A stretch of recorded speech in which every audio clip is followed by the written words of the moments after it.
I've always been drawn to the darkness beneath the earth. There's something about the silence, the solitude, the pure, uncharted nature of it that calls to me. My name is Tom Jenkins, and I've been caving for as long as I can remember. It started as a childhood fascination, a curious exploration of the limestone cliffs near my home. Over the years, it evolved into a full-blown obsession, leading me to some of the most remote and dangerous caves across the country.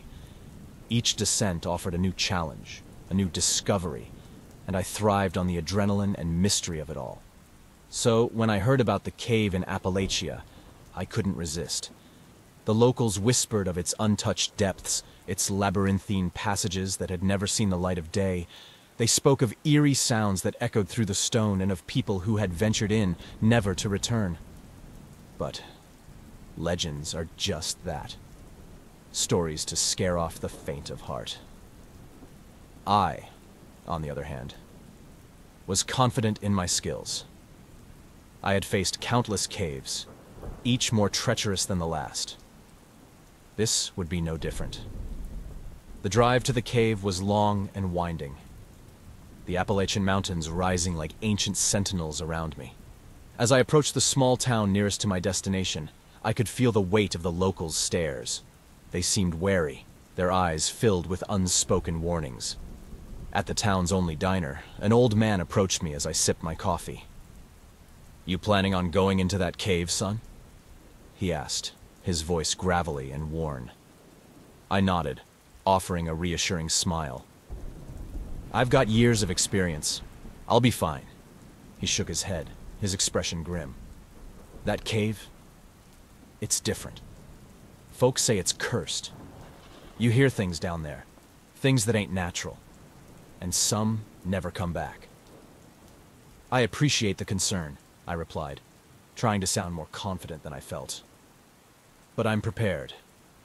I'll be careful."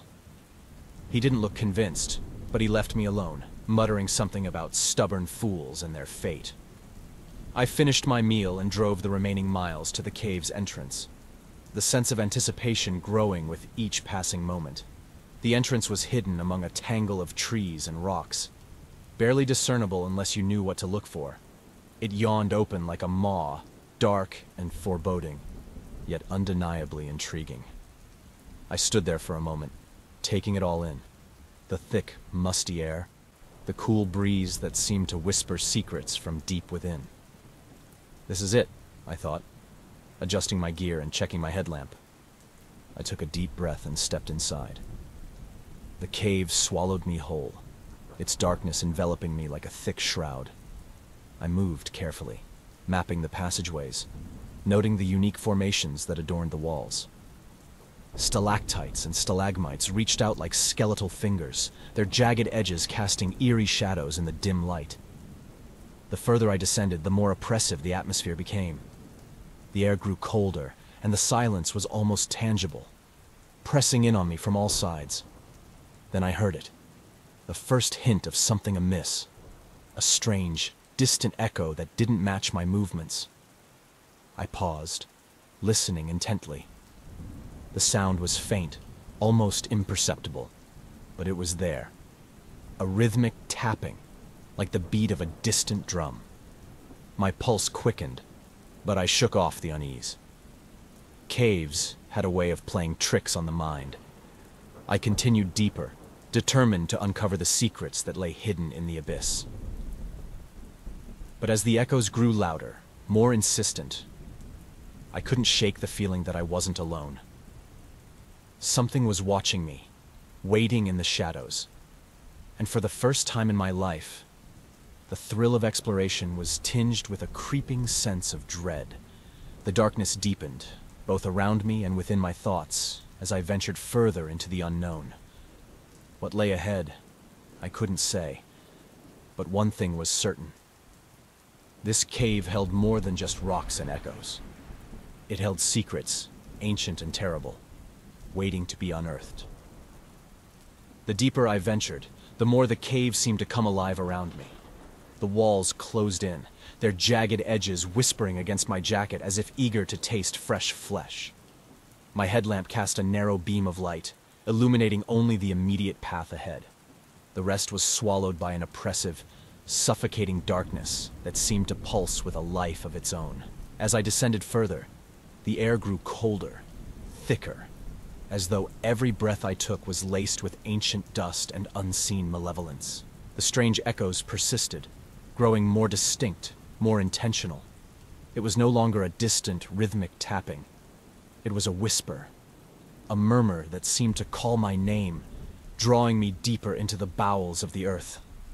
I paused, my heart pounding in my chest.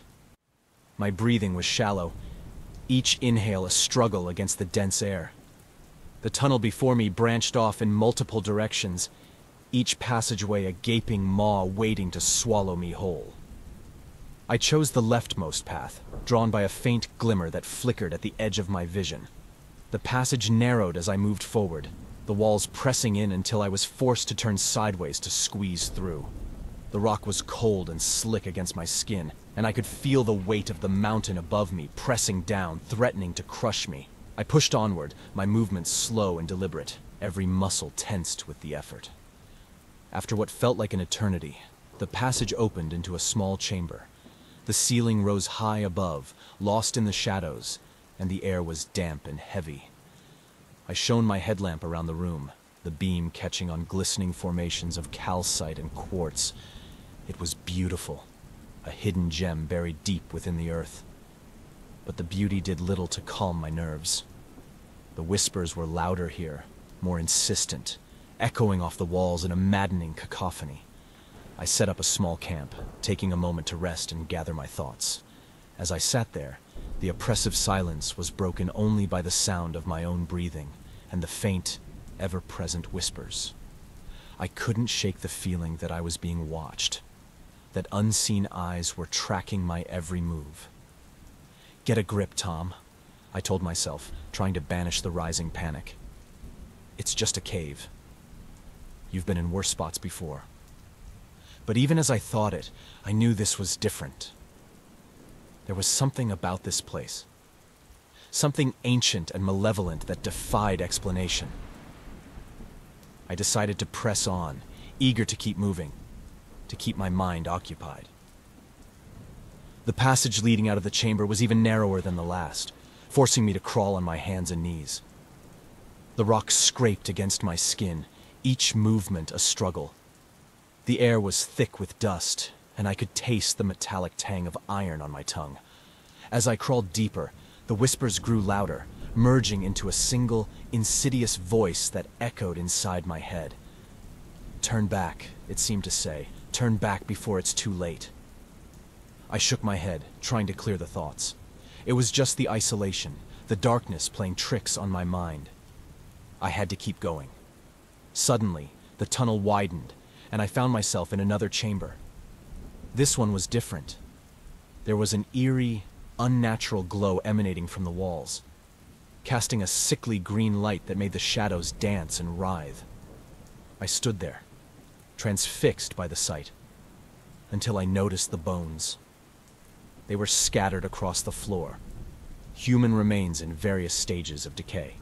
Skulls grinned up at me with empty eye sockets, their jaws hanging open in silent screams.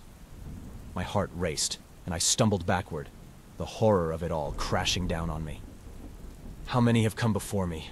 I wondered, a cold sweat breaking out on my forehead. How many have died down here, lost and forgotten?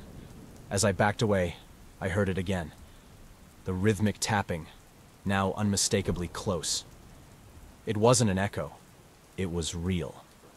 And it was coming from somewhere deeper within the cave. I turned, my headlamp sweeping across the chamber. And there it was. A narrow fissure in the rock, just large enough for a person to squeeze through. Against my better judgment, I approached the fissure, drawn by a morbid curiosity. The tapping grew louder, more frantic, as if whatever was making the sound knew I was coming. I took a deep breath and slipped through the opening, the rock pressing in on all sides. The passage was long and winding, twisting and turning in ways that defied logic. I crawled on my belly, the rock scraping against me, the air growing thinner with each passing moment. The whispers were deafening now, a constant chorus of voices urging me to turn back, to flee before it was too late. And then, suddenly, I emerged into another chamber. This one was vast, a cavern that seemed to stretch on forever. The walls were lined with strange, pulsating growths that emitted a faint, phosphorescent light. The air was thick with a putrid stench, and I could see movement in the shadows. At the center of the chamber stood a figure, hunched and misshapen. It turned as I entered, and I saw its eyes, glowing, malevolent orbs that seemed to pierce my very soul. It let out a guttural growl, and I felt a cold, paralyzing fear wash over me. I wanted to run, to flee back the way I had come, but my body refused to move. The creature advanced, its twisted limbs moving with a nightmarish grace. It reached out with long, skeletal fingers, and I could feel the chill of its touch even from a distance. The whispers crescendoed, a maddening roar that filled my mind, drowning out all rational thought. I fell to my knees, clutching my head, the world spinning around me. The creature loomed over me, its breath hot and fetid against my skin, and then everything went black. I woke to a cold, damp darkness that pressed in from all sides. My headlamp had flickered back to life, casting a dim, unreliable glow around me. The air was thick, stale, every breath a struggle. My body ached, bruises and scrapes marking where the cave had taken its toll. I had to escape. Whatever had attacked me was gone, but I knew it wouldn't be for long. Desperation clawed at my mind as I stumbled through the narrow passages, my movements frantic and disoriented. The walls seemed to shift and twist around me, each turn a potential dead end.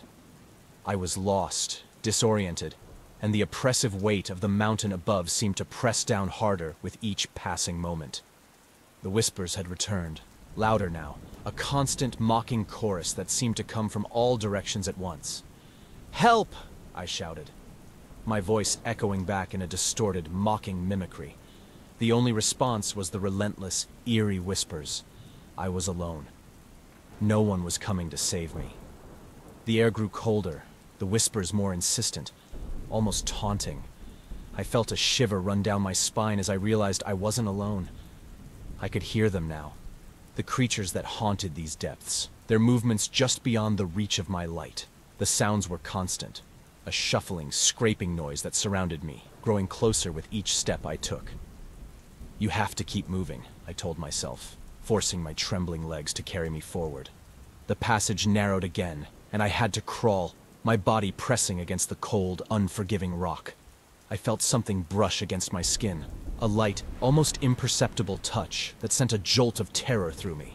I moved faster, my heart pounding in my chest, the air around me stirring with their presence. The unseen creatures seemed to anticipate my every move, their whispers growing more aggressive, more hostile. I could feel their breath on my neck, hear the skittering of claws on stone. Panic set in, my breaths coming in ragged gasps as I stumbled through the darkness. Every turn led to another dead end, every passageway seemed to loop back on itself. The cave was a labyrinth, a living entity intent on trapping me within its depths. I could feel them closing in, their whispers now a cacophony of hisses and growls. The walls pressed closer, the air grew thinner. I had to find a way out. I had to escape. I stumbled into a cavern, unfamiliar and vast. My headlamp flickered, casting long, twisted shadows across the walls. The air was thick with a putrid stench, and I could hear the creatures all around me, their whispers a deafening roar. Exhaustion and terror weighed heavily on me, my legs threatening to give out. I took a step forward, and the ground gave way beneath me. I fell, tumbling into a narrow crevice, the rocks scraping against my skin as I struggled to find my footing. My headlamp flickered and died, plunging me into complete darkness. The whispers grew louder, more insistent, the creatures closing in from all sides. I could feel them now, their cold breath on my skin, their claws reaching for me. I scrambled backward, my hands finding only cold, unyielding rock. My heart pounded in my chest, my breaths coming in frantic gasps. I was trapped, surrounded, with no way out. The creatures' sounds reached a crescendo, a symphony of malevolent intent. I could feel them all around me, their presence a tangible force in the darkness. My mind raced, fear and desperation mingling into a primal, overwhelming terror. Then, everything went silent. The whispers ceased, the air grew still. I was alone in the darkness, my breathing the only sound. I held my breath, straining to hear anything, any sign of movement. The silence was deafening, oppressive. And then I felt it. The cold touch of a clawed hand on my shoulder, the hot breath of the creature against my neck. I screamed, the sound echoing back in a distorted, mocking wail. The creatures were here, surrounding me, their presence a suffocating weight in the darkness. My breathing grew frantic, my heart pounding in my chest. I could feel the creatures closing in, their whispers returning, louder and more insistent. I tried to move, to escape, but there was nowhere to go. The darkness was complete, impenetrable, and the creatures were all around me. The last thing I heard was the sound of my own frantic breathing, mingling with the whispers of the creatures as they closed in. And then, silence.